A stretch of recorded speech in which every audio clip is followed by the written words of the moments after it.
interrupted broadcast has been passed. Hey, I'm live.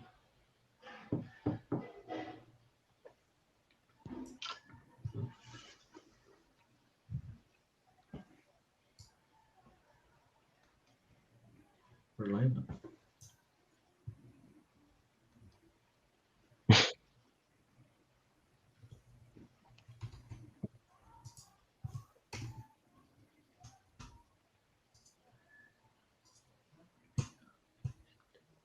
Okay, Yuri is calling. Hold on. Hello?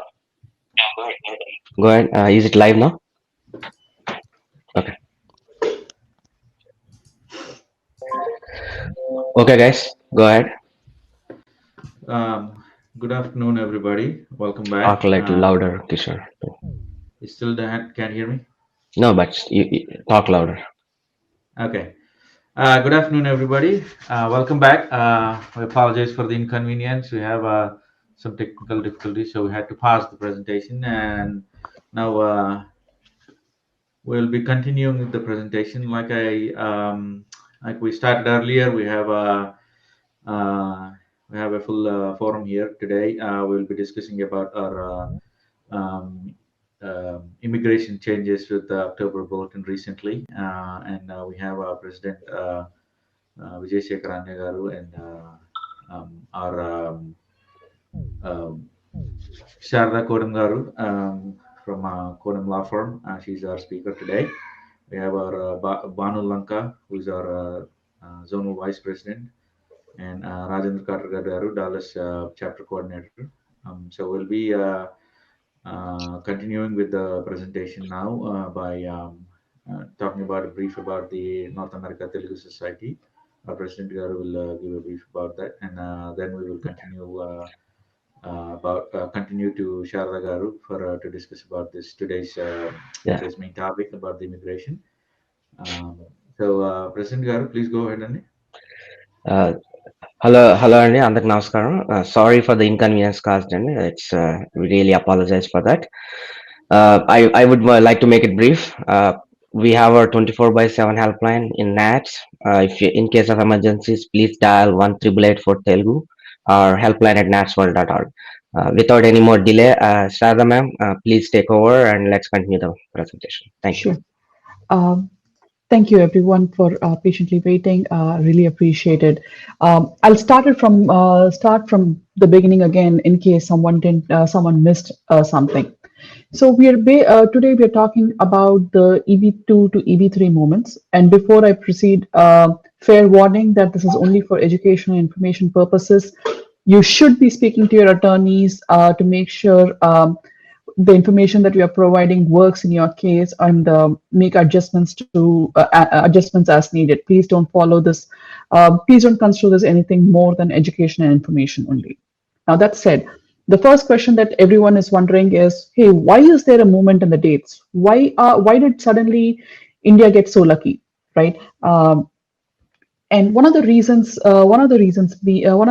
being, October 1st is the beginning of the USCIS fiscal year. That is, we have the quota available as of October 1st. So that is the reason why you see H1 starts on October 1st. So likewise, the immigrant visa, the GC starts getting issued from October 1st. Now, the way it works is there are 140,000 visas, green cards issued for an employment-based category. 7% of the 140K is issued on a per country basis. Now, in that 7%, 28.6% is assigned to EB1, 28.6 assigned to EB2, and 28.6 assigned to EB3. What is not used at an EB1 level pours over into EB2. What is not used in EB2 gets poured over into EB3. Now, we also have a regulation that says that, hey, if any family-based visa, they have their own separate quota, right? If it doesn't get used, then that gets poured over into the employment-based quota, and the country that is most oversubscribed, they get a preference. Now, what happened is because family-based petition is usually determined at the consulate, and consulates being closed due to COVID-19, there was considerable excess that was sitting in the family-based side that got poured over into employment-based petition, and India being oversubscribed, we got a higher chunk. So that is the reason for the dates. It's nothing beyond mathematics and combinations. That is all that there is here. There's no ulterior motive. How do we know how many visas are going to be issued and what is the process involved? Now, the Department of State through Charlie Oppenheim, he determines how many visas are available to be issued, and he does that by calculating, talking to various consulates and USCIS to see how much is available. Now he comes up with two different charts: a chart A, which is called the final action date, and a chart B, which is called the date of filing. Final action dates are dates that mean that USCIS can start issuing the green cards. So people who have filed 485 based on the dates, if they are current, then USCIS can start actually giving them a green card. The date of filing that we are seeing is used for people to say, okay, start collecting the documentation, start preparing, and file your 485. That is the difference between the date of filing and the final action date. Now, USCIS, based on even though Charlie says, hey, final action is for giving the green card and date of filing is to file the 485, USCIS, for whatever purposes, determines what chart that should be used. That is the reason why the date the movement was happening, the visa bulletin was issued, you saw that USCIS was going back and forth. They first said final action date, then they said date of filing. It was complete mayhem and chaos that day, but it was because USCIS looks into its own pool and see what they can do. Now, USCIS came back and for October bulletin, ironically, they came and said, hey, date of filing is what you should be using to file your 485. And as we know, the date of filing moved considerably for India compared to others. Now, let's talk about how, now that we know the dates have moved, now let's talk about how does this whole employment-based green card process works. I know for a lot of you, this would be it's common information, but I will go through it just so that there are nuances that you should be picking up, and that helps answering questions later. Maybe I just answer your questions right now. Now, the first step in an employment-based green card petition is the PERM. PERM is filed with Department of Labor. So in essence, an employer A goes and tells Department of Labor, goes to Department of Labor and says, hey, Department of Labor, I have this position of a software developer. The person is going to be working in Dallas, Texas, and I need them to do jobs ABC, and I need them to have a master's with 2 years experience ideally. How much should I pay them? So Department of Labor, based on this requirement, comes and tells employer A, hey, for this software engineer position, you should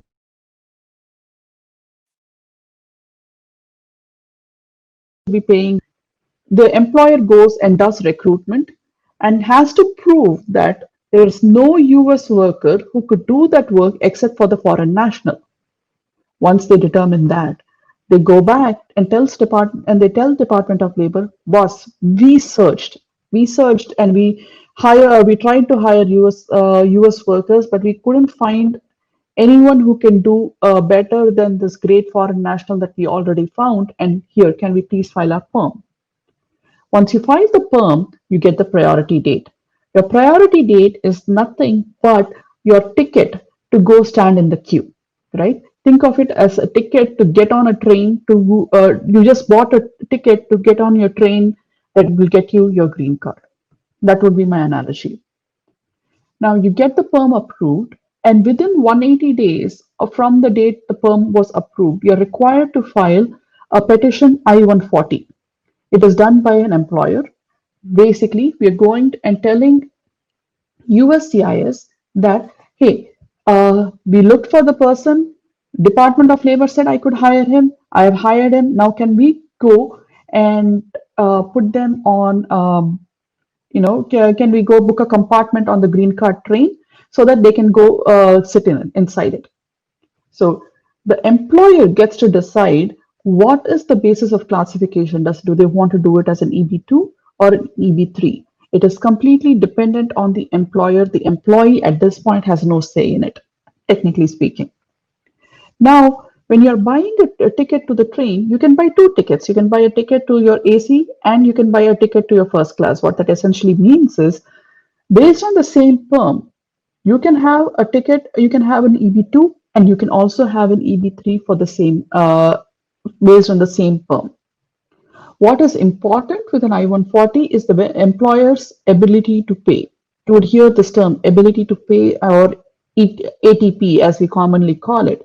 What it means is, from the time that your perm was approved, the employer would have to show through their tax returns or audited statement that they have the ability to pay until such time, pay the prevailing wage, the PWD, until such time that the employee gets the green card. Now, this is important. Let me give you an example. If a prevailing wage came out to say 100K and you're getting paid 150,000, then the employer has already shown that he's been able to pay that, because 100K is less than 150, so he already has the ability, he already has proven the ability to pay. Now let's take the example wherein your PWD is 150 and you're 150 and you're currently getting 100K, then your employer has to show that year over year, until such time you get your green card, that they have that additional 50K that they can carry on their shoulders. Now you'll have to say, hey, 50K is not a big deal for my employer, but you'll have to factor in how many such employees are there, right? So that is the reason why the ability to pay is critical. A common question that everyone asks us is, can I port my priority date? I work for employer A, I like to move to employer B, I got a full-time position, I got a better opportunity. Can I carry my priority date? Because your priority date is important for you, because based on the priority date is when you're going and standing in line. You don't want to go back in line in the queue and stand for no reason.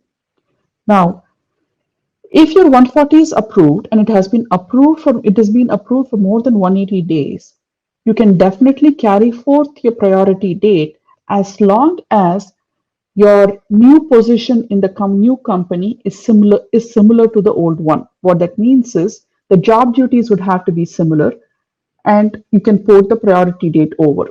When you port the priority date over, it is not just going and filing another 140.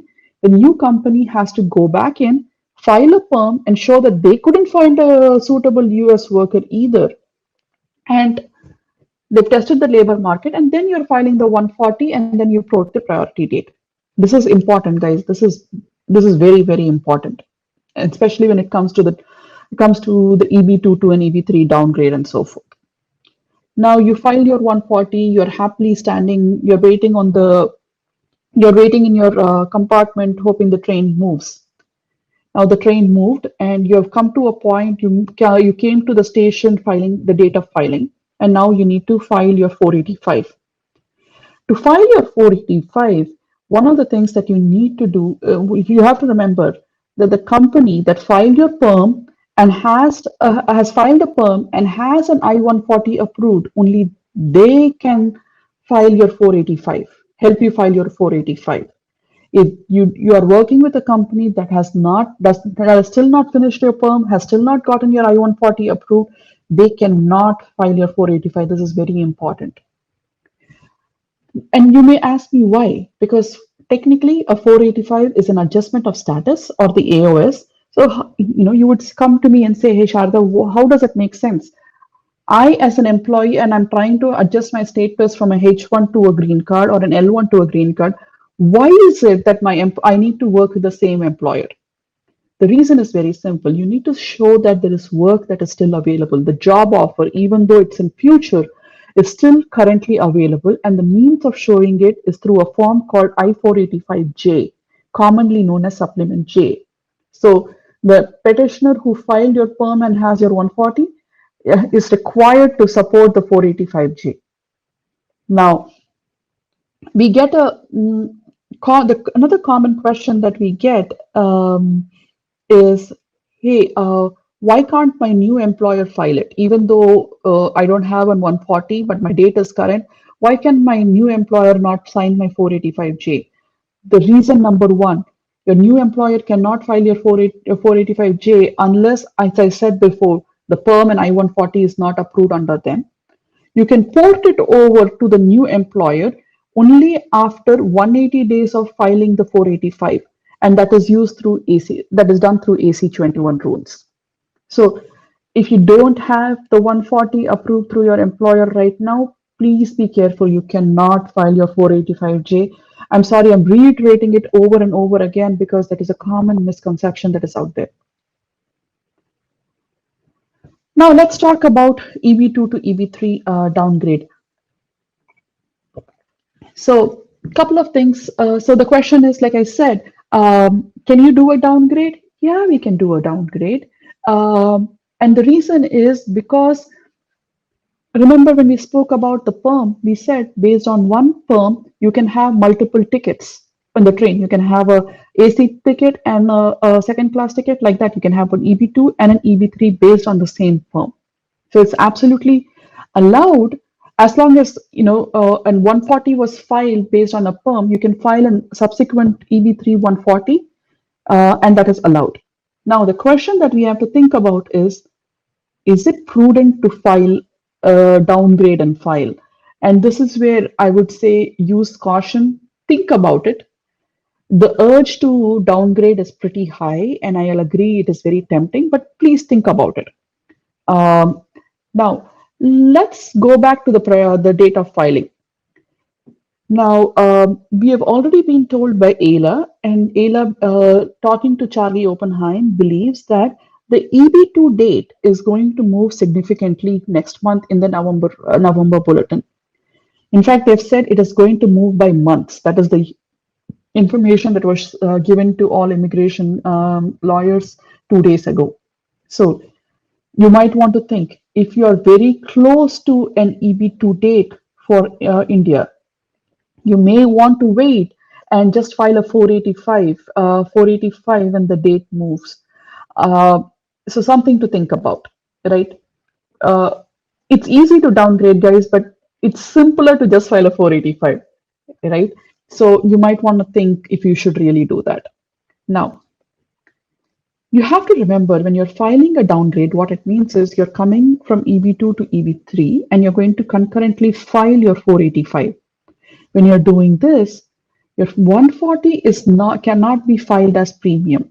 To file your 140 in premium, you need to have the original perm, which you obviously won't have because remember, you've used your original perm with EB2, so you don't have one with EB3, so you have to pretty much wait. That is something to consider. The other thing to consider, remember, is when you file a new 140, the new 140 is going to be treated by USCIS as a new petition. That is, just because they approved your EB2 then doesn't mean that they will approve your EB3 now. They're going to treat it as a new petition. When we are thinking of a new petition, there are a lot of things that we have to consider while downgrading. We need to see how the perm was filed, what was the recruitment results, and three, mainly, has the employer maintained an ability to pay? This is very, very important.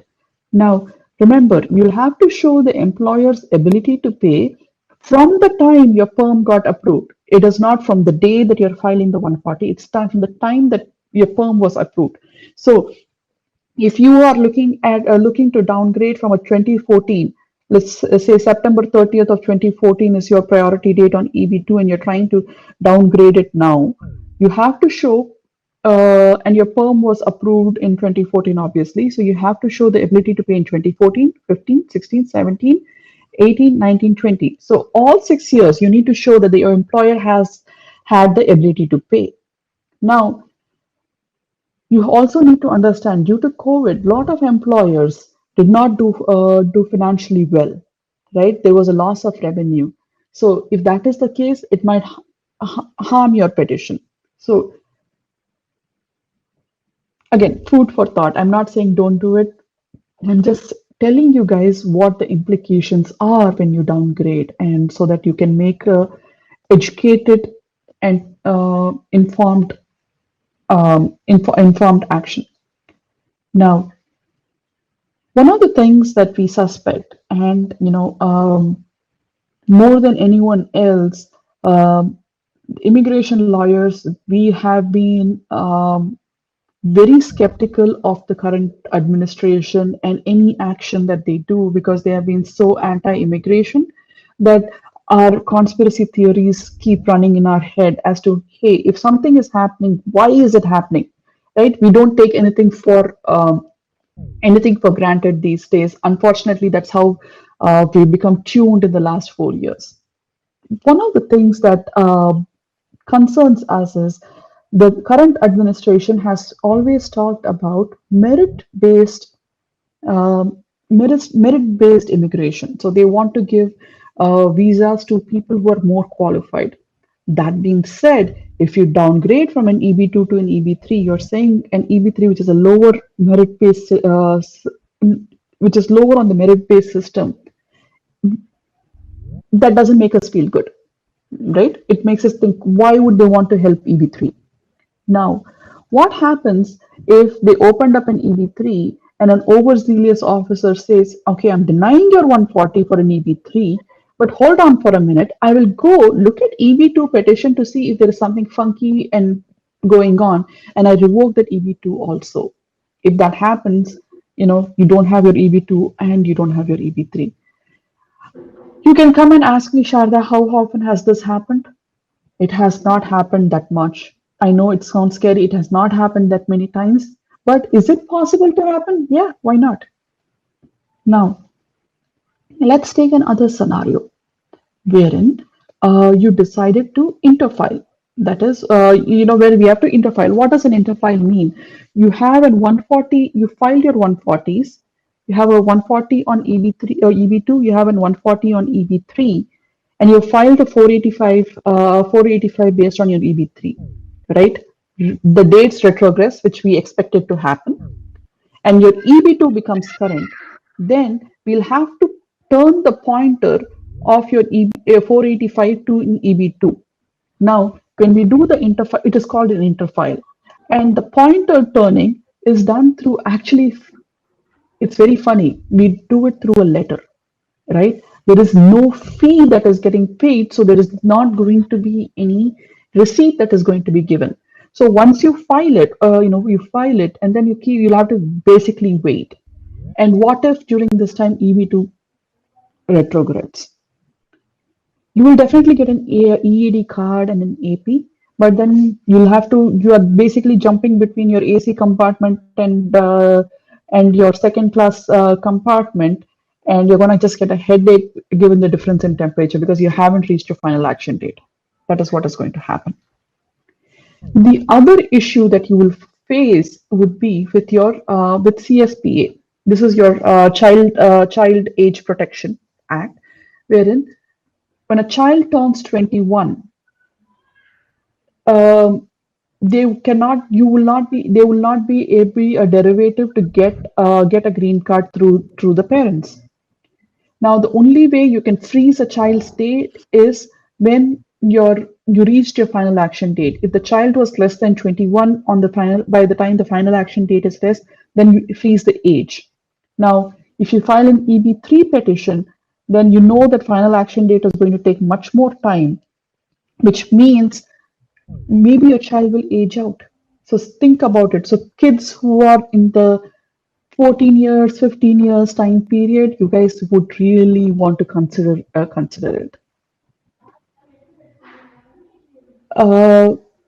That said, people can ask me, Sharda, you gave us so many warnings as to what not to do. So why are everyone doing a downgrade? Because there are so many people who can, the spouses and families who could possibly use the AP and EAD and start working. So if you have that luxury, why not? And we know that it can be the pointer can be turned over, and you can move on to EB2. So yes, it is possible, but you need to kind of think about these scenarios. Think of these scenarios. The other questions that we are hearing quite often in our law firm is, hey, my wife went to India and she's not able to come because she's not able to get a ticket, and my dates are currently current. Can I file her counselor? No, you cannot file her counselor. Remember, to adjust your status, you have to be in the United States. Now, the follow-up question that we get is, hey, she's stuck outside. I don't care about her, right? That means you've just been married too long. And can I just file mine right now and add her later? Yes, you can do that. You can do it as a following to join, but you would be able to do that only when the dates become current again. So, and with the dates become current, what happens is you'll have to think of it as a multi-thread application, right? You have your thread going, you have this your spouse's thread that just spawned off. You'll have to make sure that USCIS realize that there is a dependency between those two threads. So that gets tricky. So if your dates are current, your spouse is outside the country, yeah, it might not be a bad idea to get them inside and file it together. I know I spoke very fast, but I'll be happy to take any questions, sir, questions so that. Yeah, thank you, Andy. And thank you for answering. So you have covered a good list of the questions and the most common scenarios that people get in this in these with this advancement in the date for EB2 and EB3, the employment category. So I'd like to ask for Rajendra Katragada and Banu Lanka, if you guys have any questions. Sarada Garu is happy to take the questions, guys. Let's go one by one. I hope you guys have sorted the duplicates out. One common question I saw before giving it to you guys is basically if there is any, what happens if if one or the other is denied, right? That was so yeah. Sorry. So again, so sorry. So again, remember, think of it as two tickets. It's a very simple analogy that we have. Think of it as two tickets. Basically, you don't have a ticket on your AC compartment. You'll still ride on the train on your second class compartment. There is no harm, no foul. You'd still reach your destination, but without the AC. You'll reach it late. Yeah. Okay. Yes, go ahead, Banu. You have any questions for her? We have a couple of questions that we received from the online form that we sent out. The first one is if EB2 to EB3 downgrade applied with 485 concurrently, then will USCIS work on I-140 application first, and once it's approved, then will they go for the 485? Or will It is done concurrently. So what it means is they will receive your 485 along with your 140, but they will wait to issue your benefits, that is your EAD and AP, based on your 140s, based on your 140. That's a fair question. And also, to add to that point, please note that there is a biometric involved, and the biometric centers are still not functioning at its 100% capacity.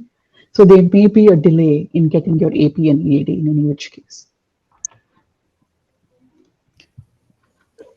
Okay. Another question is if a 485 application along with downgrade of EB2 to EB3 is in process and EB2 eligibility comes, can we file for another 485? Or do we need to make changes to the existing? You cannot file another 485. You need to really point your current 485 towards it. Because the station is the same, so you already climbed on that train. You cannot recreate another train. That's right. All right, Rajendra. So there was another question. Someone asked, we moved to EB3 and final action date for EB2 moved forward. can we move again from EB3 to EB2 and apply for Yes. final action date in EB2?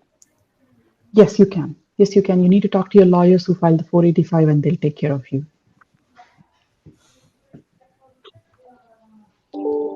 Okay, this is a question from someone on our live sessions. My priority date is 2nd January 2015 in EB3 category. Just missing one day. Will the current adjustment help me? Anything? Am I eligible to apply to have to wait for the next dates? They have to wait. There is no way they can apply right now. It's a waiting game still.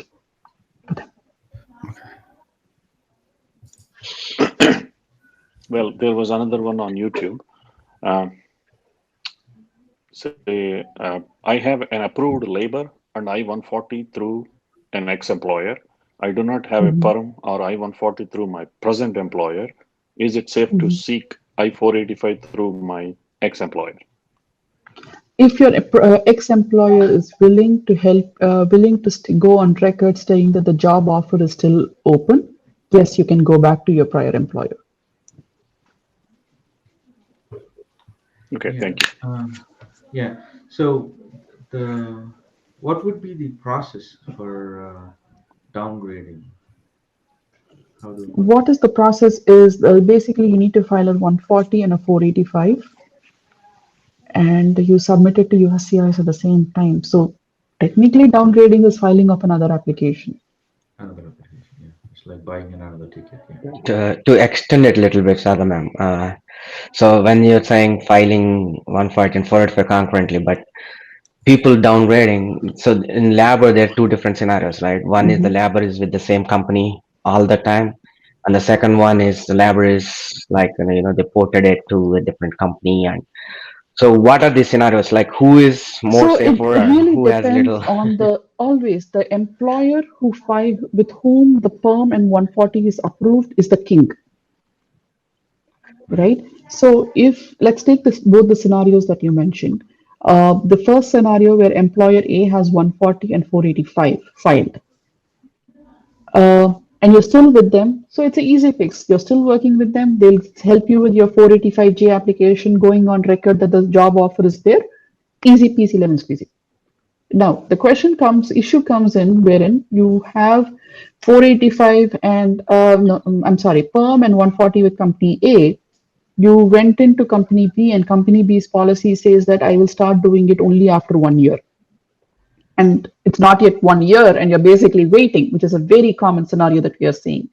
Unfortunately, the current company cannot do anything because they have to file perm, which takes close to 10 to 11 months, and then file the 140.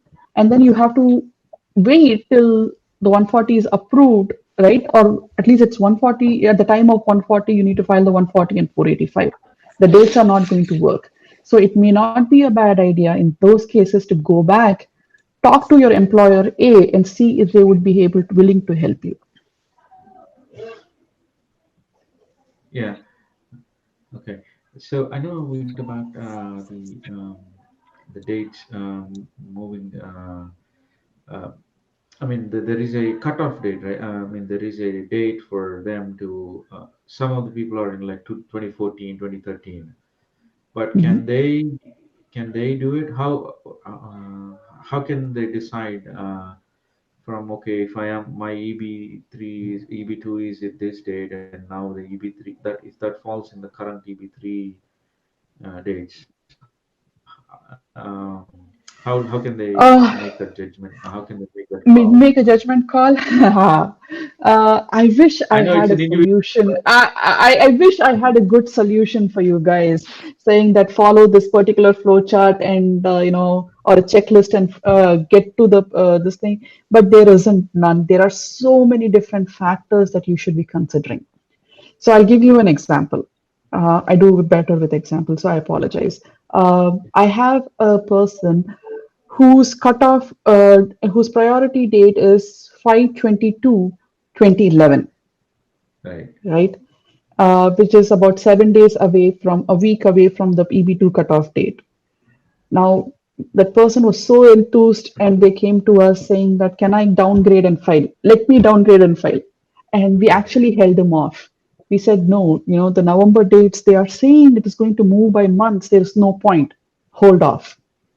Now, we did that with a couple of people. We did that with a friend of mine who has it in September, saying, "Hey, wait it out. It's no point trying to downgrade and mess up your application." However, we have people who are in November and December of 2014 who came to us saying, "Can you do a downgrade?" Yeah, all the things that I told you guys, big kahani that I told you guys, I spoke to them and we're going to do a downgrade because they're going to wait for much more time on EB2 than what the current people are doing. So you have to consider that. You need to consider if there is, so we have a scenario wherein the child is 18, Right. right? Yeah. Now, if they go to an EB3, it is going to take them much longer to get to their final action date, and the child is going to age out. So in that case, we said wait. So there is no right answer. You just have to consider your situation. That's why every case becomes so unique, and so everyone has to think about. It is very attractive. I'm not going to say it is not, right? It is very, very attractive to downgrade and file, but please think about whether you should or not. Any predictions? Anything? Sir, if Anything to only, make? if only I had a If magic only. ball and say what is going to happen, I would look for the lottery ticket. But no, what we are hearing right now from Yeah. Ayla and Charlie Oppenheim is months is what they are saying for EB2. So if they are saying months, I'm expecting at least 6 to 7 months on an EB2. And because so many people are going to file on EB3, I don't think EB3 will move forward, EB3 will retrogress. This is my guess right now. Yeah, also there's one questions like always people are talking like, oh, you are in EB2 and 2012 or 2013. Uh, don't try to downgrade. Is it like there's a different thought process there, right? Some people are saying, oh no, you have to do it because you'll get your EAD, but some are saying no, don't do it because it's EB2 will It's move. very close. Exactly. So if that is the this thing, right? When we know EB2 is going to move, just wait it out. You'll be able to file it sooner because you'll get your green card sooner. EAD and AP is a short-term goal. Your long-term goal is to get your green card. So if you wait it out, you will achieve your long-term goal sooner. So the dates are important and the scenarios become important. But Hey, I have that a said, the question. biggest worry that I have is really the conspiracy theories that run inside a immigration lawyer's head these days. It's unreal. You would not believe how much we don't trust anything that information comes out. We don't take it as a good thing. We always become so skeptical as to why are they doing this? What is the fraud that they are trying to pull here? Right? So that makes us become very, very conservative in nature. I'm usually not this conservative, but with 485s, I am. Because people have waited so long, I don't want to jeopardize it. I Yeah, have a yeah, question Banu, regarding. Rajendra. It's a Any other specific question? Yeah. question. So, It's a specific yeah, question someone has regarding a question text. here. Yeah, go ahead, Kishore. I have a specific question from a friend. They texted me. If EB3 140 is denied, are there chances to revoke prior approved EB2 I-140 and revoke perm labor certification as well? Does it mean I will be out of status? What will be the next steps in case of revoke of all I-140 and perm? Can we They will retain Yeah, present I had a date? same Can right. we question. retain priority date in case of EB2 I-140 revoke? So You understand the if they question, guys? revoke, so it's a building, it's a ladder, right? You're building a Lego ladder. What you're saying is they pulled out the underlying Lego piece, so everything falls. So this is the exceptional scenario that I was talking about. If it happens, what will mean is suppose you are in the country for more than 6 years on your H1, your underlying reason to get your H1 extended falls. So you'll have to leave the country at the end of the this thing. You won't be able to get a H1 extension. You'll have to restart the process all over again. I see. Okay. Okay. Yeah. Go ahead, guys. Go ahead. Go ahead, Rajan. I mean, someone is specifically asking, my date is May 16th, 2015, and I'm in EB2. Is it better to wait for November bulletin or go ahead and downgrade now? I'm sorry, sir. What was the priority date that you said? It was May 16th, 2015. May 16, 2015. They are not current on an EB2 or an EB3. So they don't have anything, they cannot do anything but wait. Because the cutoff for EB3 is January 1st of 2015, and they are May of 2015, right? There's nothing that they can do, Yes. they just have to wait. Okay. But yes, if they want, they can ask their employers to go file another EB3 140 and sit on it. That's not a problem. No harm done. Okay. Here's a question from one of our viewers. If we submit 485 application now, and in the future, if we are eligible for GC with kid sponsorship, can we use that? Yes. Your attorneys would have to write a letter explaining, and you should be able to leverage it. Awesome. Thank you. Family-based petitions are given a preference over employment-based petitions always. General, yeah.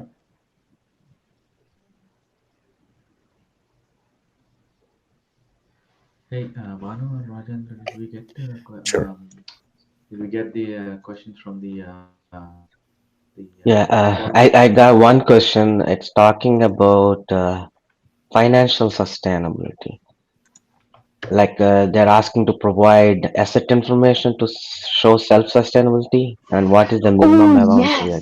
yes. Sorry, I forgot to talk about it. My apologies. So there is a form called I-944.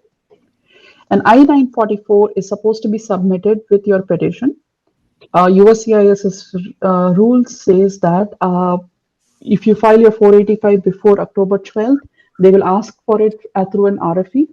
But if you're filing your petition after October 12th, you absolutely need it, otherwise they will reject your petition.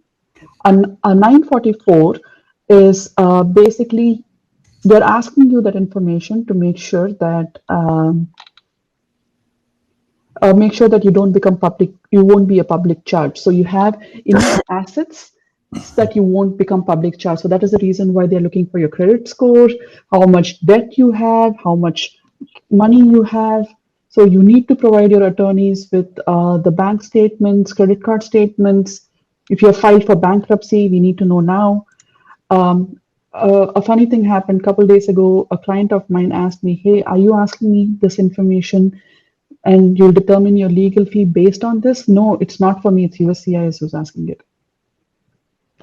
So yes, you need to do this even if you're filing for a child.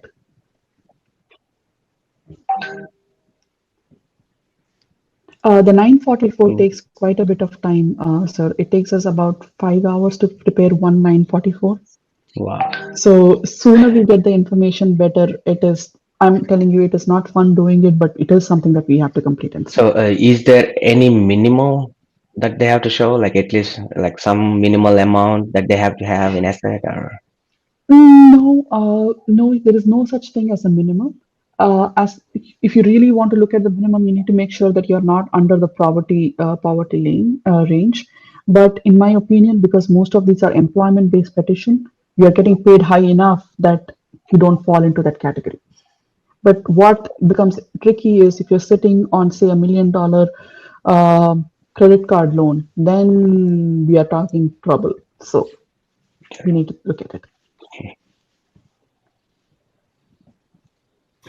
Another question from one of our viewers is it fine to submit just the affidavits for date of birth certificates? They're trying to get NOCs, but looks like it's taking a while in India to get those. So. Right. Affidavits will work. Affidavits from your parents, preferably, to then relatives, works. You can also provide, along with it, if you provide secondary evidence such as your 10th mark sheets, any Aadhaar cards, if you have any government-based, it really helps. Yeah, I guess that's the main thing. A lot of places now I heard like if you don't have an Aadhaar card, they don't want to give you a birth certificate.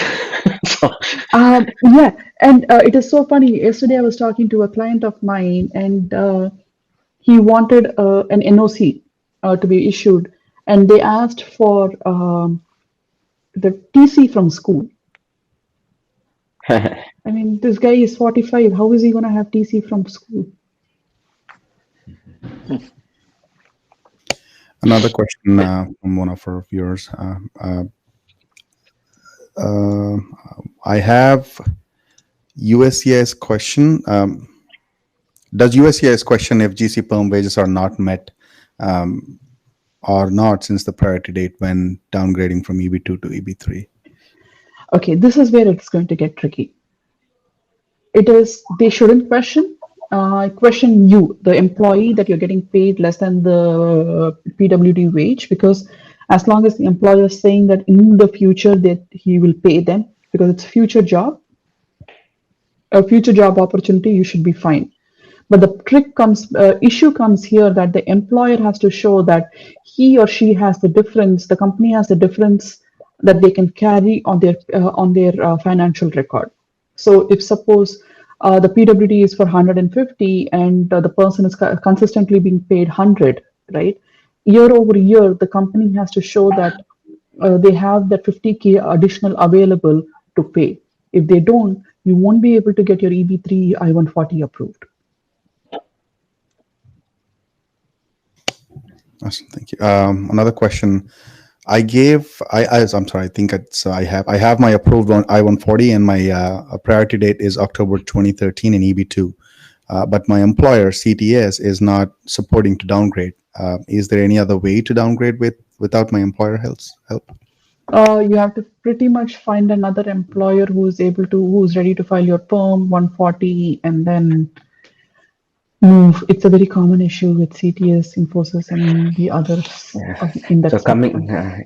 coming to the same question. So obviously, if your I-140 is approved with the one employer, so you move the employer. Now you have no relation with the old one.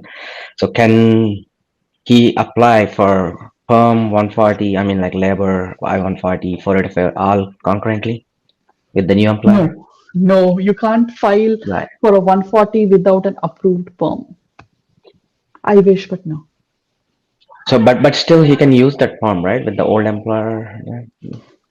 He will be able to use the priority date. No, let me understand. The current employer has to have a perm and 140. He can go back to the old employer and use the same perm to downgrade. That is absolutely fine. Okay. So, but with the new employer, you can't do all three together. All three in one go. You can't. No. Your biggest pole in the tent is going to be you're getting your perm approved. And this one seems to be a common question. What are the options for kids at the age of 21 if parents and children continue to file I-485 now and use the E80 advanced payroll and the priority date will not be current by the time they are 21? So you should consider getting the child, transfer them onto an F1 or whatever, another visa category. You don't have a solution to get them a green card immediately, but what you could do is 5 years after you get your green card, you can see if you become a citizen and you see through your citizenship, can you file a family-based petition for your child? Remembering that unmarried kids have a better preference category than married kids. So something to think about.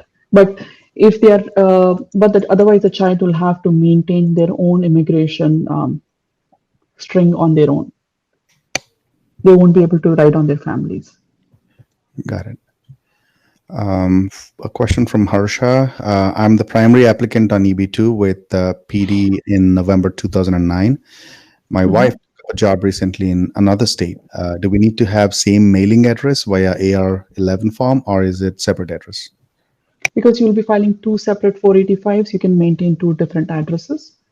You can also talk to your attorneys and ask them to make it easier. You would want to talk to your attorneys and make sure that all receipt notices, cards, everything comes to your attorney's office.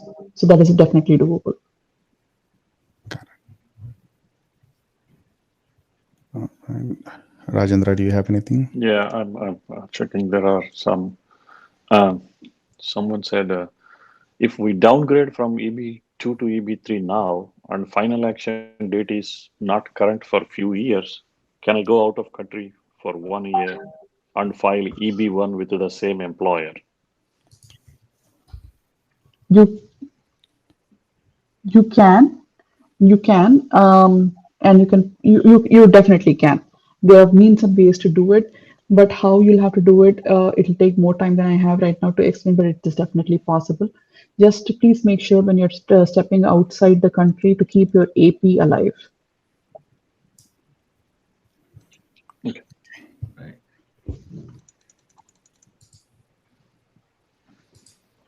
Yeah, I mean, if All you right. compare all these questions, most of them are can I downgrade kind of questions from EB3 to I know, EB2. Yeah. Yeah, that one common question always is like only the people that are very close on EB2, right? Like 2012, they are still debating like do they want to downgrade or just wait for the bulletin to come out. So what is your, So, I mean like a recommendation? Like is it good to wait? so I would wait if you're very close. See, typically the November bulletin should come out on worst case 17th of October. You can, based on that, you can decide to file after that. If the date's moved, you file in November with your 485. Else, you can downgrade and file. Yeah, so Easier and solution. can we say the close can be a 1 year term or like 2013? I The prediction I I answered. really don't know, sir. Some people think it's I'm just a month away. Some might think I'm a year away, but still close. So they're looking for a suggestion on that. Yeah, so at this point, all I can tell you is the information we are getting is they are saying months to us. They are not saying years. So that is why I said I'm looking, if I understand how it will work, and I could be wrong, it would move by 6 to 7 months is my guess. But we can wait till the 17th, see how the November visa bulletin moves to make a determination. Yeah, Yeah, one other thing. we try to get them earlier.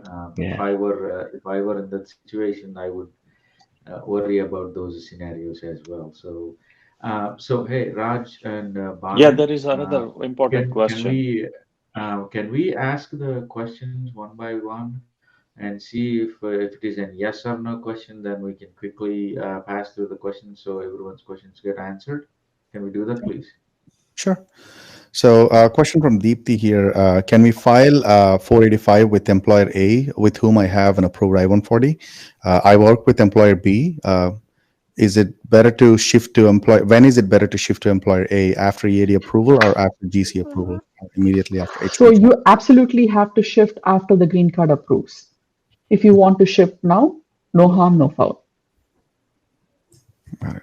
But again, it depends on the agreement that you have with your employer. All right.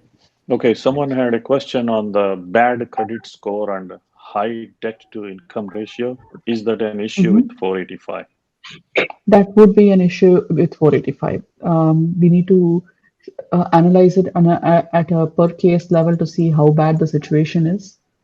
But yeah, it may become an issue. Okay, so other one. I have I-140. Even if it is related to green card or not, you must always fix your credit score. Yeah. In general. Go ahead. So next question I have was, I have I-140 approved 2015 from employer X. My current employer did not port last I-140. So I have another 140 in 2017. If I file an EB3 with current employer, can I use the 2015 I-140? Absolutely. Okay. You can have multiple 140s with multiple employers, and you can use the oldest I-140. That's absolutely fine. But does it mean like they have to go back to the older employee and talk to them, or? You would want to talk to the older employer and see if they'll be willing to help you out because they have to file the 485J. Now, some employers may not be willing. Some employers, I can tell you that a lot of employers So are I guess, using this as a yeah. reason to hire people back. Yeah, I think the question was like, I'm with the new employer, and obviously, if can I get that a 140 that is approved in the other employer and use that here to Correct. file the, yeah, so You can use the same 140 from employer A and move it to the employer B, but the employer B has to have done the perm and said ask them to use the same priority date. okay, all right. So the new employer has to do that perm before, yeah. Mhm. Here's a tricky question from Chetan. If another lockdown kicks in and travel bans are in place and consulate closed, how many family-based visas overflow? Your guess is mine. Your guess is mine, but I don't want that lockdown. I'm done. Please don't do that. I booked my tickets to India already. Don't do that to me. Mhm.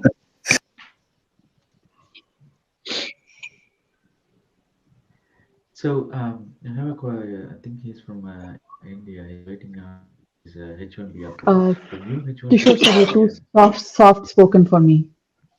Okay, Yeah, yeah. Can you hear me now? Yes. Yeah. So these guys are from. There are some from India waiting on their H1B approvals. Is there any? They are stopped due to this COVID situation, right? Or are they So running now? Or do we have any information or insight into that? the consulates are slowly opening. I know that in March, at least, there are a lot of seats, a lot of visa openings that are coming up in March. Um, this is as of yesterday that I know of in Hyderabad. So it is moving. Now you would want to see if you come under the presidential, the exception to the presidential proclamation. So they made couple of exceptions, right? So the last time we spoke, we had a big proclamation said no one could enter. Then Right. they kept chopping it down, saying who can come in. So you will want to see if you got chopped, you're now allowed in. So you would want to consider Dropbox also. Most of the consulates are doing Dropbox. Mainly if you have it is an extension petition that was filed and that you're with the same employer, you can definitely come back in. Now, if you have a situation wherein you're working with any COVID related thing with your company, for example, you're working with a pharmaceutical company and the company is doing COVID, this thing, you can get an exception based on that. Okay. Okay. Thank you. So someone had asked if my employer is not supporting the downgrade, will there be an Mhm. option for me going without employer's help? You remember, it is an employment based green card, so you need the employer to help you. Right. Okay.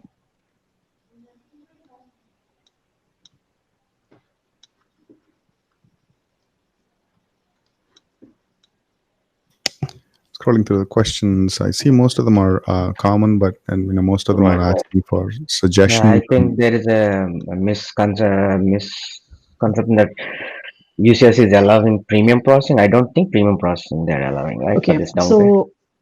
so this is the deal. Can you premium process a 140? Yes. But when you downgrade, so when you're doing, let me explain it a little better. I apologize. So you can do premium processing in general. But to do premium processing, you need to submit the original perm, copy of the perm, the blue sheet that we used to get. Now, if you're down, if you already have an approved 140, that means you've given your original perm to USCIS already. Now, if you're asking them, so you don't have the original perm, so you cannot do premium. What will happen if you try doing premium, right? Then what USCIS adjudicating officer has to go to DOL and ask them to give out a copy within the 2-week period so that they can work on it. Now, DOL is not going to be cooperative. So they may get frustrated and either give you a very nasty RFE, or they may say, you know what, I'm denying your petition, in which case the 485 cannot be filed either, and it comes back to you. One of the things that you can do is once, if it is the same service center, so the service center that has your EB2, your EB3 is going to the same service center. Once you get your receipt notice, after a couple of weeks, you can file a premium at that time. Because if it's the same service center, they have to go in their service center, pull out the file, and take out the copy of the form.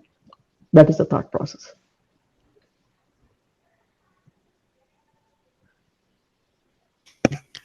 Another question from Ganesh here. Will child be allowed to file an F1 when he's in EAD with 485 pending? One of my attorneys says it's difficult. That's what. It is very difficult. It is very, very difficult. So one of the things that we are doing in our office right now for a few people, is we are filing their F1 first, change of status to F1 first, and then we are going to file, once we get the receipt, we'll be filing their EADs. Because, and the reason is this, F1 is a single intent visa. That is, you're going to show that you're going to come back to your country. By filing for your 485, you've already shown your immigrant intent, and which means your basis of F1 is gone. So that's why it is very difficult. So file your F1 change of status and then file your immigrant petition.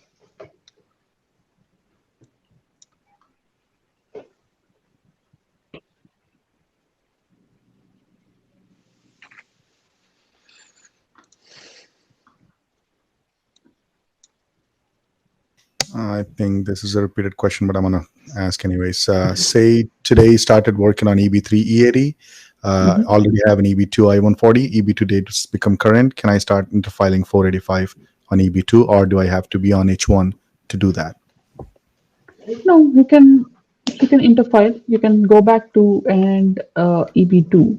Now that said, the advice that we always give is try to stay on your H1 as long as possible so that it is easier. Because once you move to an immigrant-based petition, you cannot go back to your non-immigrant-based petition, right? So it's a good fallback option to keep using your H1 and then keep this in the back pocket.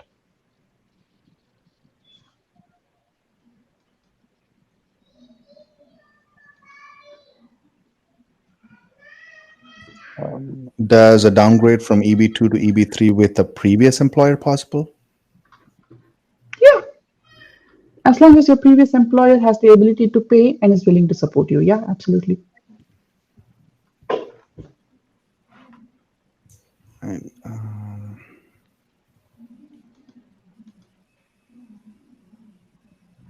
I have a question related to the physician NIW EB2 to EB3 conversion.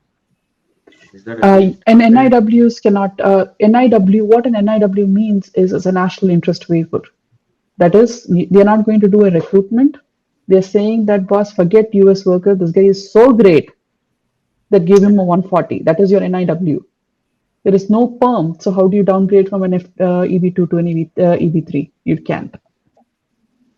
So the answer is no. Okay. No. It's a nicer way of saying no, sir. Yeah.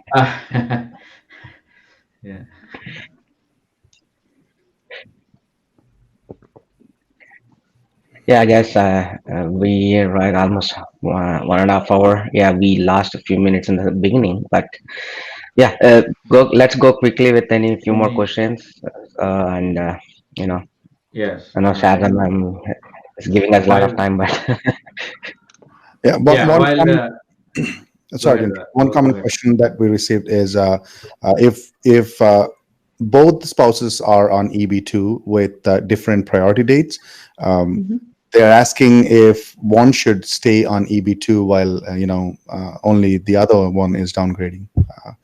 That makes absolute sense. That makes absolute sense. Okay, so yeah, that's the question they have. Is it suggestible? So thank you. I have a question there is from another another question. friend. Go ahead. Yeah, go on. Go on. Yeah, I have a EB2 I-140 approved, and I plan to downgrade to EB3 and apply I-485 with the same employer if it's approved. Until what time can I keep both EB2 and EB3 active? Would there be any administrative challenges to use final action dates for EB2 if it becomes current? First, it's your employer who can decide whether you can keep both. You don't get a choice.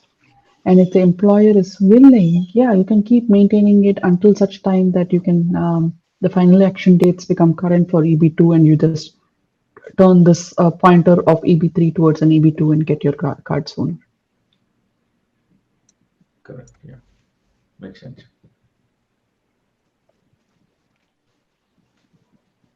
Okay. Yeah, Rajendra, Go go ahead, ahead. Raj. No, someone said I have a H1 amended for another location, but I never moved there. Am I eligible to file I-140 downgrade from the current location? As long as your employer's principal business location is the same, your file irrespective of whether you moved or not. So let me explain. The employer A is in California. You can downgrade from EB2 to an EB3. That's not a problem. Suppose employer A moves its headquarters from California to Texas, then they should have amended the 140 because they moved the location. They would have to test the labor market in Texas. So, irrespective of whether you moved or not. Clear as mud. Right. Yeah. You asked clear as mud, and we all said yes. So, so yes. Yeah, interestingly, with this financial question that we had, people are like, "Is my mortgage loan gonna be a problem for me now?" No, mortgage loan is not a problem as long as you're continuously paying it. So I will say what all are going to be issues. If I have a couple of minutes, I can walk you down what all are going to be Sure. issues. Yeah. Issues would be you claimed rent exceptions. It is very common in California. People saying that they don't have enough money and they claim reduced subsidized rent. That was going to be an issue. You use Medicare or Medicare. That would be an issue. Claiming food stamps. That was going to be an issue. You filed bankruptcy in the past, man, you're in trouble. Um, so those are the things that they are looking for. Just because you have a car loan right now, a mortgage loan right now, or you have a loan with Fannie Mae. I can't remember the name of the loan with Fannie Mae, wherein you can put a pause to your mortgage. That is not going to be an issue.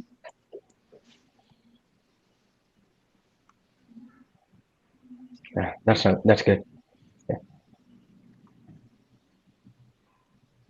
Okay, guys, any other questions? Or still, if we are getting the same repeated questions, I guess then Yeah, we can move on. those are, yes.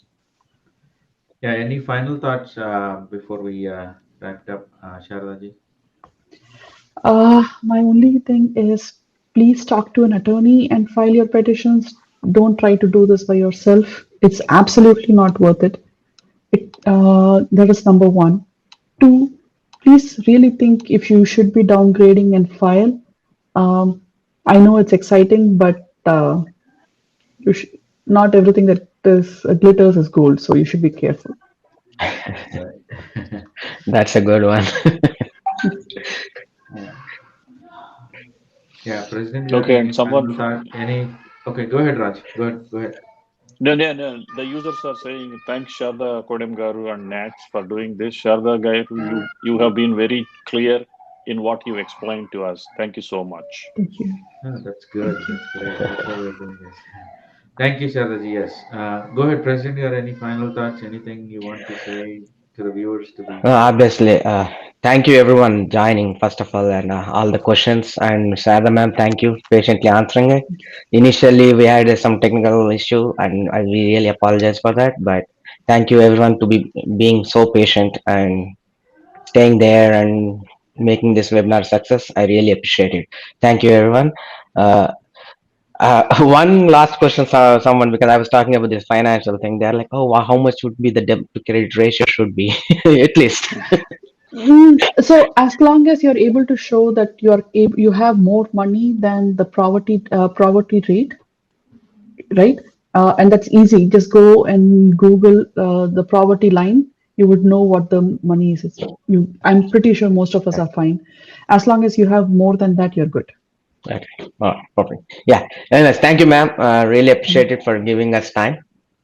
yes. No problem. Thank It's you so really much for always, having me. you've been So always, It's yeah, fun. it's been in a third webinar with you, and you've been always so nice. You always accepted our invitation. Thank you very much, really. Thank you so much for having yeah, me.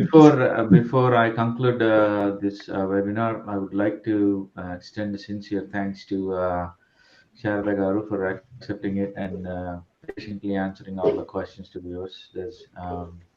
It is always pleasure having you on this webinars and getting more information, clear and precise information on these questions. Though there are all ambiguity in all, there are some of them beyond in our control. But you did a good job on explaining all those and then trying to advise viewers not to take risks and all the other things. So, being said that, I would like to thank President Garu also for President Garu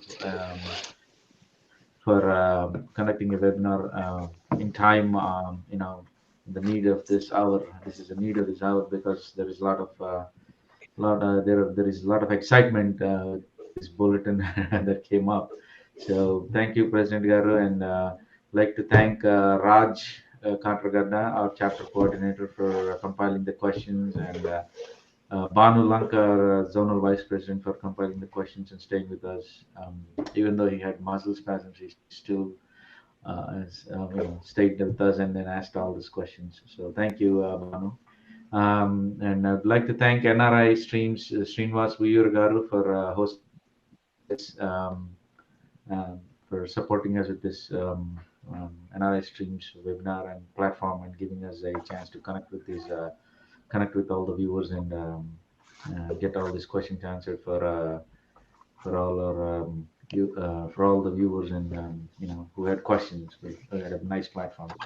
Like to thank Sudhir Kumar Mikilneni for our web promotions and Srinivas Kakaman Garu for promoting in the social media and the entire Dallas team stood behind us who supported it throughout the event. So thank you guys, and if you still have any questions, you can use the forms page and ask more questions. And if you need any more questions, you can contact Sharda Garu. So she gave her contact number earlier as well in the presentation, and you also can post it in the forums and on the live, so we can get these questions answered. Like she advised, do not try this at home. This has to be this has to be under the expert Guidance of the professionals. under the expert supervision. Yeah, please do not try anything risky at home. And thank you for joining us today.